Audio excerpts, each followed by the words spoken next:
자, 우리가 지금까지 뭘 하고 있는지를 크게 좀 조명을 좀 하면, 우리가 이제 1강의 성경에 관한 얘기를 하면서 성경의 기록의 목적이 이제 결국 우리를 구원하기 위한 목적이기 때문에 그 구원의 방법이 오직 메시아다. 그래서 요한복음 20장 31절에 이 성경이 이렇게 오직 이것을 기록하면 예수께서 하나님의 아들 그리스도이심을 믿게 하려 함이요.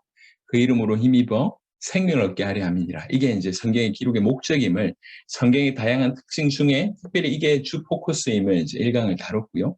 그리고 이제 성경의 기록의 목적 따라 복음이 뭔지를 이제 2강에서 사도들이 전한 메시지와 성경의 기록의 목적을 통해서 복음을 설명했습니다. 그리고 이제 이 복음에 대한 얘기를 3강부터 이제 쭉 진행하는 겁니다. 제 기억으로는 17강까지 이 복음이라고 하는 예수가 그리스도라고 하는 내용들을 3강부터 쭉 풀어내는데 이제 메시아가 이 그리스도의 의미를 먼저 설명을 해야 됩니다.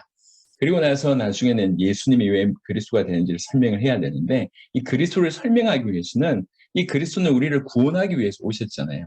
그럼 우리 인간이 어떤 상태 가운데 있는지가 먼저 조명이 돼야 되고 그러려고 하면 원래 인간이 어떤 축복을 받은 존재인지가 설명이 돼야 됩니다. 그래서 인간이 원래 어떤 존재이며 어떤 축복, 어떤 은혜를 받았는지를 말씀을 드렸고 근데 어떤 문제가 와서 어떤 상태 가운데 있는지 특별히 사단과 죄와 하나님과 단절된 상태 가운데 있는지까지가 지금 설명이 됐습니다.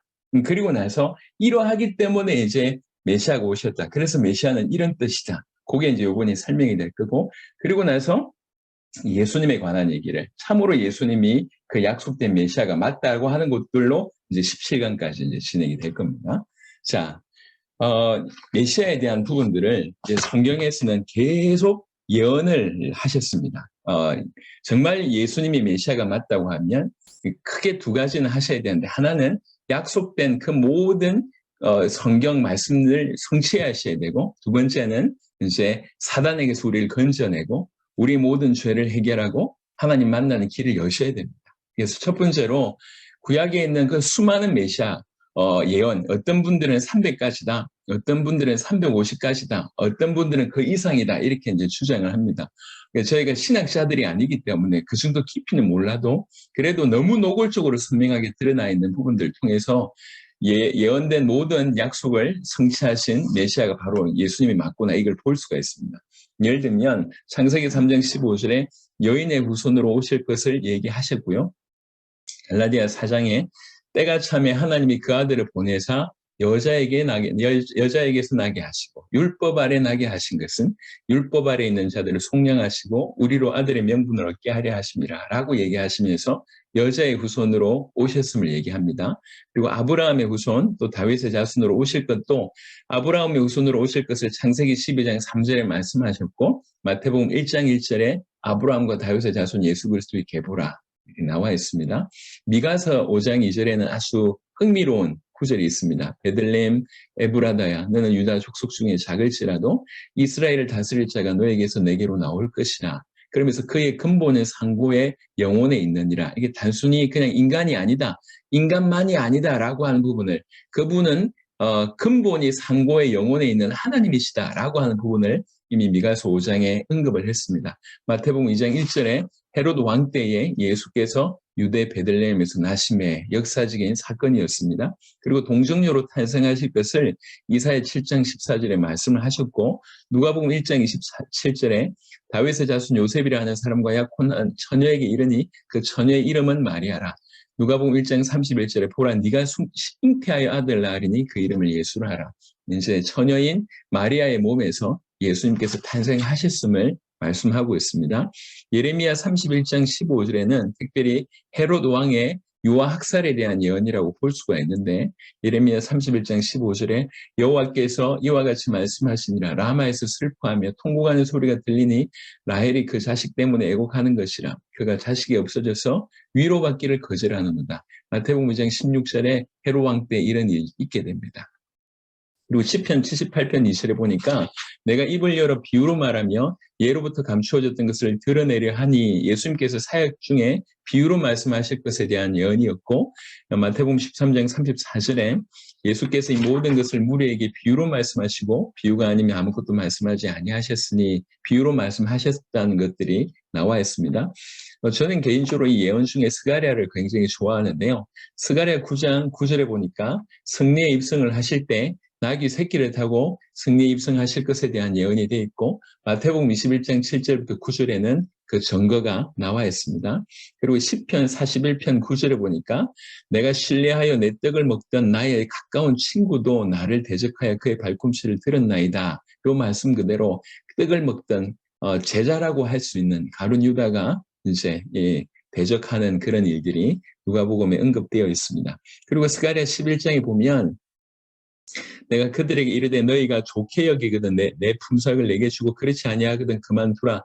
그들이 곧 은 30개를 달아서 내 품삯을 삼은지라. 은 30개가 예수님의 몸값임을 예언했는데 사실은 전혀 이런 것들을 전혀 모르고 그냥 그때 당시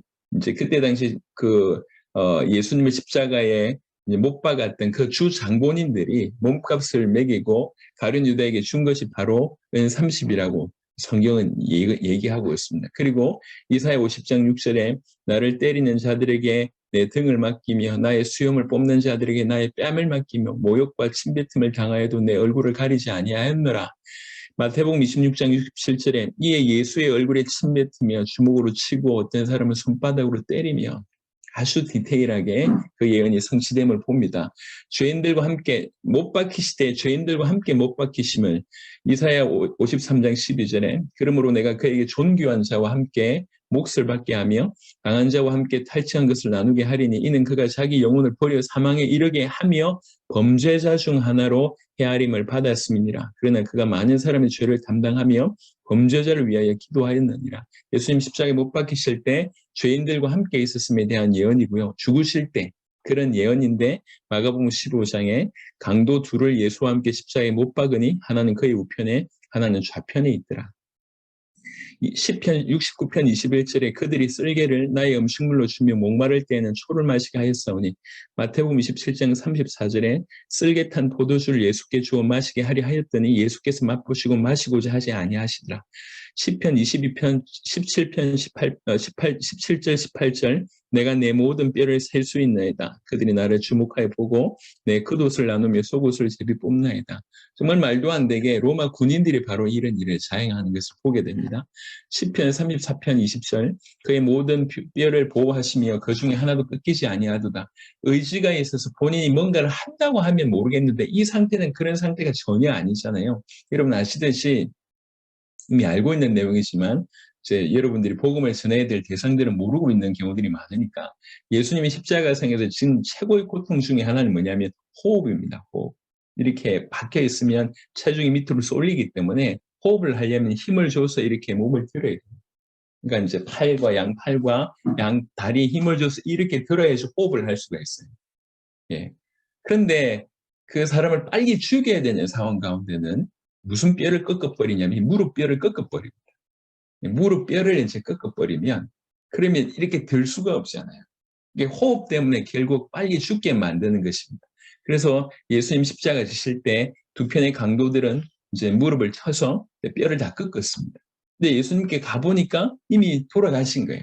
그래서 이제 칼로, 창으로 이제 옆구리를 찌른 거죠. 그러니까 이 뼈가 꺾이지 않는다고 하는 그 예언까지 너무나 정확하게 이분이 메시아가 맞음을 정말 부인할 수 없을 정도로 소름 끼치게 이분이 메시아가 맞음에 대한 그 예언의 성취라고 볼 수가 있습니다. 그리고 그 장사 지내는 곳이 부자의 묘라고 하는 것들도 이사야 53장 9절에 언급되어 있습니다. 그는 강포를 행하지 아니하였고 그의 입에 거짓이 없었으나 그의 무덤이 악인들과 함께 있었으며 그가 죽은 후에 부자와 함께 있었도다. 십자가 지실 때 악인들과 함께 있고 죽은 후에 부자와 함께 있다. 부자의 묘에 장사 지낼 것에 대한 예언인데 마태복음 27장 57절부터 60절에 설명할 때 이렇게 얘기합니다. 저 물었을 때 아리마대의 부자 요셉 이렇게 설명합니다. 예, 결국 그 부자의 묘, 이 요셉의 묘에 이제 장사 지내는 일이 이제 벌어지게 됩니다. 그리고 부활하심에 대한 내용이 시편 16편에 언급되어 있고 시편 49편 15절에도 언급되어 있습니다. 이는 주께서 내 영혼을 소홀히 버리지 아니하시는 주의 거룩한 자를 멸망시키지 않으실 것입니다. 그러나 하나님은 나를 영접하시리니 이름으로 내 영혼을 소홀의 권세에서 건져내시리로다.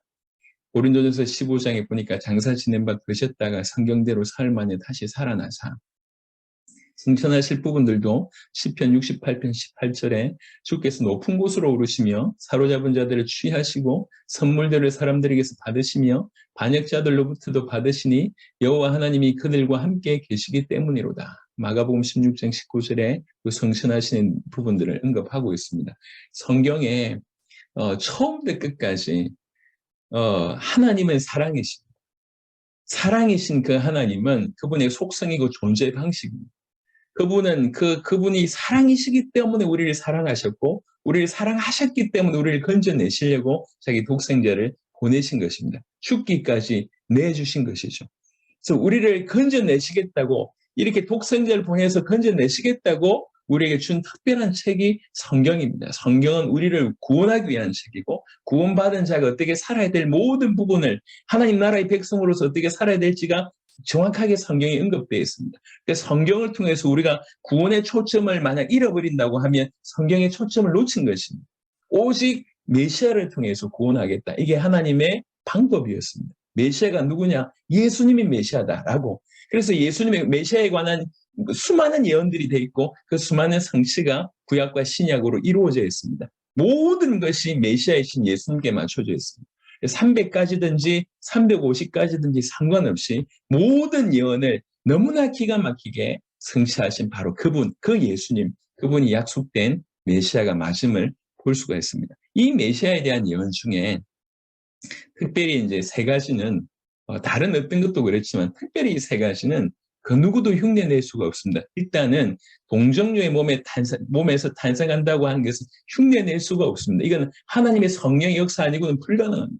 두 번째, 죄 없이 이 땅에서 살아가고 죄인을 위해서 대신 죽으셔서 죄인의 죄를 대속하시는 삶은 특별한 그분 아니면 할 수 없는 흉내조차 낼 수 없는 그런 부분이고 예언이고요. 또 하나는 이제 부활입니다. 그래서 이 모든 것들은 메시아의 모든 예언들 중에 가장 탁월한 그런 예언이라고 볼 수가 있습니다. 이게 풀러오면 결론적으로는 누가 메시아에 대한 이 예언을 성취하셨는가? 이 예언을 통해서 또 그리스도를 설명하고 있는 것이 이제 결론적으로 고린도전서 15장 3절 4절에 내가 받은 것을 먼저 너에게 전하였노니 이는 성경대로 그리스도께서 우리 죄를 위하여 죽으시고 장사 지낸 바 되셨다가 성경대로 사흘 만에 다시 살아나서 누가 그러셨냐? 이 메시아이신 예수님이 그러셨다. 그래서 예수님이 메시아다라고 한 것이 이제 이 흐름 속에 그 장마다 나와져 있는 복음의 어떤 전함의 모습입니다.